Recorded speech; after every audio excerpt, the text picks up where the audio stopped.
What's up, back with another one, and today we're breaking down a heated debate between Chris Broussard and Nick Wright about Luka Doncic, the Lakers' future, and whether this season is already a wrap. So let's check this clip out. And again, this is not a slight on Luka. Luka is phenomenal, and he's clearly already a Hall of Famer. But I think, Nick, it's on the table that Luka never wins a championship. I'm not predicting that. This is not Chris Broussard saying Luka's never going to win a ring. No.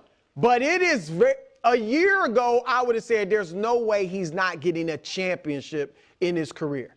I think it's possible that he doesn't now, because you and I have talked about this off the air. San Antonio's only going to get better. OKC's probably just going to keep getting better. And that's not to mention growth among other teams. And Luka, he's in good shape this year. Maybe he's going to have to get in better shape, because as he's getting older, I think it's just going to be challenging for him to win. So here's why I have listen, I think they are super behind the eight ball from an organizational standpoint. You guys know I'm probably, of the three of us, the most down on the Lakers management and infrastructure, and I think it's going to take some time. Like the gap between Presti and Pelinka and Linda Rambis and the Lakers Brain Trust is pretty massive, and so I think that's going to take some working to do by the Walters Group. But here's why, KW, I have a hard time swallowing that. I think and this is your favorite part of the show when I mention Elgin Baylor. Of course. I think you really have to go back to Elgin Baylor to find an all-time great player who did not drop off at all in the playoffs, who never got a ring.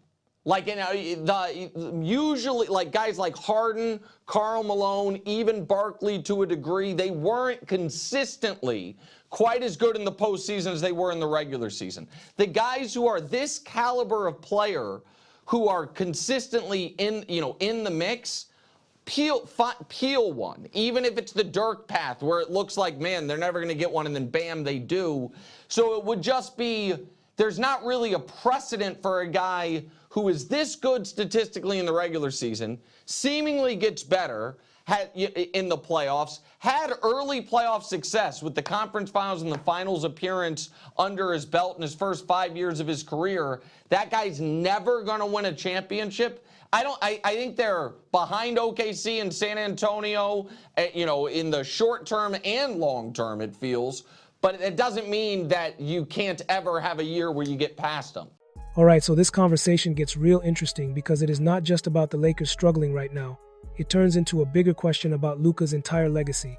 A lot of NBA analysts have been saying that it's possible Luka never wins a ring, not predicting it, but saying it is on the table.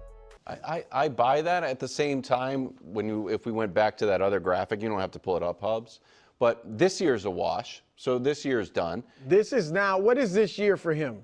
Year 8? Year 7? Year 7 or 8? 2018 draft. So this is year 8, right? Yeah. Okay, so this will be year 8, and this is a wash. Let's just, for fun, we don't think it's happening next year. And then if I was like, hey, rattle off some guys that you could see getting championships in the next 5 years, you could bang, bang, bang. You're like, I could see the Celtics getting one. I could see the Pistons getting one. And like all of a sudden you're like, OKC, San Antonio, Denver. Houston, Denver gets one. Wherever Giannis ends up, if Giannis goes somewhere, and then all of a sudden you're like, are we up around year 11 or 12 for Luka? Here's the other thing. Here's the other thing, Nick. Go ahead. And again, a lot of my issue is with Luka's playing style. And I'm not the first to say this. For years, people have been saying he's Harden, he's James Harden, he does the same thing. And I've said, no, he's different. But we haven't seen a one-man show win a championship. Wilt Chamberlain's 2 years he won the championship, he didn't lead the league in scoring. His scoring dropped. His usage dropped. Jordan, when he was averaging 35 and 37 a game, he didn't win the championship. LeBron in Cleveland, one-man show, didn't win the championship. Harden hasn't been able to do it. We haven't seen anybody do. Oscar Robertson, he was a one-man show in Cincinnati. He didn't win the championship there. So I just think this style of play, and is Luka capable of playing a little differently?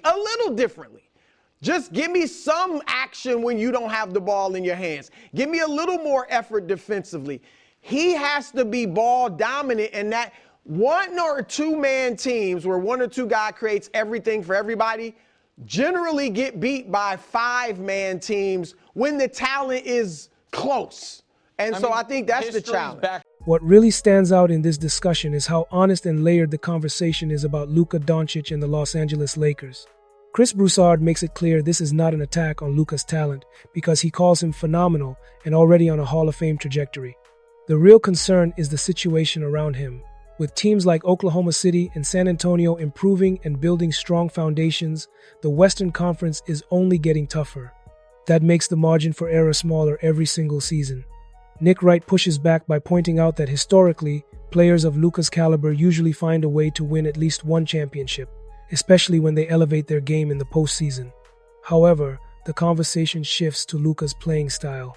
The argument is that one-man dominant systems rarely win titles unless there is balance, movement without the ball, and defensive commitment across the roster.